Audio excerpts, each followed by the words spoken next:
Химийн хорт бодис болон аюултай бодисын эрх зүйн орчин.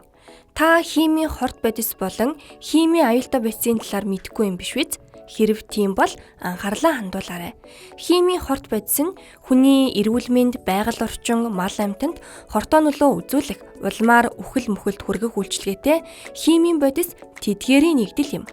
Харин тесрэмтгий, шатамхай, эдэмхий, эсэлдүүлэгч зочромтгой шинж чанартай химийн бодис тэдгээрийн нэгдлийг химийн аюултай бодис гэнэ.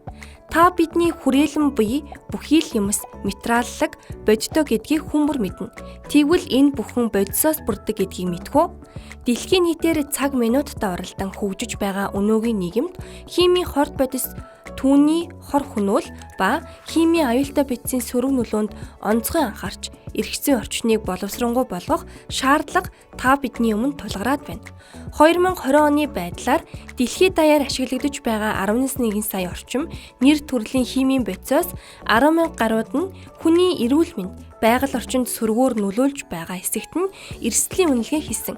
Үнэлгээнээс үзэхэд 50 жилийн өмнө жил дунджаар 1 сая тонн химийн бодис үйлдвэрлэгдэж байсан бол өнөөдрийн байдлаар 400 сая тонн химийн бодис үйлдвэрлэгдэж 100 орчим мянган нэр төрлийн химийн бодисыг улс хооронд худалдаалж жилдээ 1000 орчим нэр төрлийн химийн бодисыг шинээр нээж байгааг тодорхойлсон.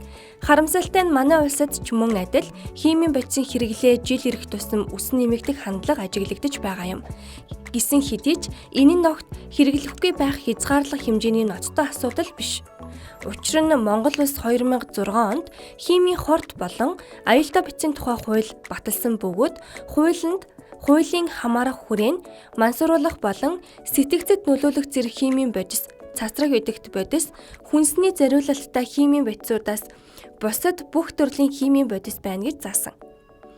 Мөн 2010-аас 2019 оны хооронд химийн хорт болон аюултай бодисыг экспортлох, импортлох, Монгол улсын хэлээр дамжуулан тээвэрлэх болон үйлдвэрлэх, хадгалах, худалдах, тээвэрлэх, ашиглах тусгай зөвшөөрөл 4058 аж ахуйн нэгж байгууллага авсан. Үүнд ашиглах зөвшөөрлийг 1706 аж ахуйн нэгж, экспортлохыг 24 аж ахуйн нэгж, импортлох 1642 аж ахуйн нэгж, худалдах 649 аж ахуйн нэгж, үйлдвэрлэх 22 аж ахуйн нэгж, хил дамжуулан тээвэрлэх 12 аж ахуйн нэгж байгаа юм. Харин химийн бодис нэвтрүүлэх Дорноговь, Замын үд, Улаанбаатар, Чингис хаан, Дорнод, Баян Ошуу, Сэлэнг, Сүхбаатар, Сэлэнг, Алтанбалаг, Сүхбаатар, Бичигт, Өмнөговь, Гашуун сухад боомтууд зөвшөөрөгдсөн байдаг.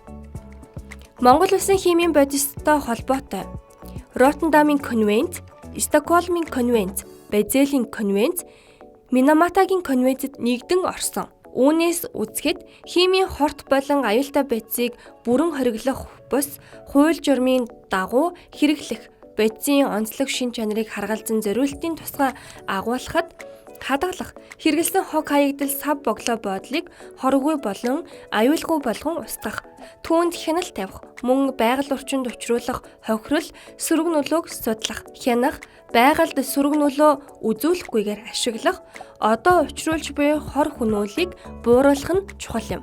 Иймд иргэн та өөрийн үргээ ухамсарлан хариуцлагатай байж химийн хорт бодис болон аюултай бодисын талаар тодорхой мэдлэг мэдээлэлтэй болох буюу хуультай танилцах, цаашлаад химийн хорт болон аюултай бодисыг хадгалах, устгах, аргад суралцах зэрэг нь химийн хорт болон аюултай бодисыг зөв зохистой ашиглах үндэс болно. Иргэн таны оролцоо ирээдүйн Монголын хөгжилд түүчээлнэ.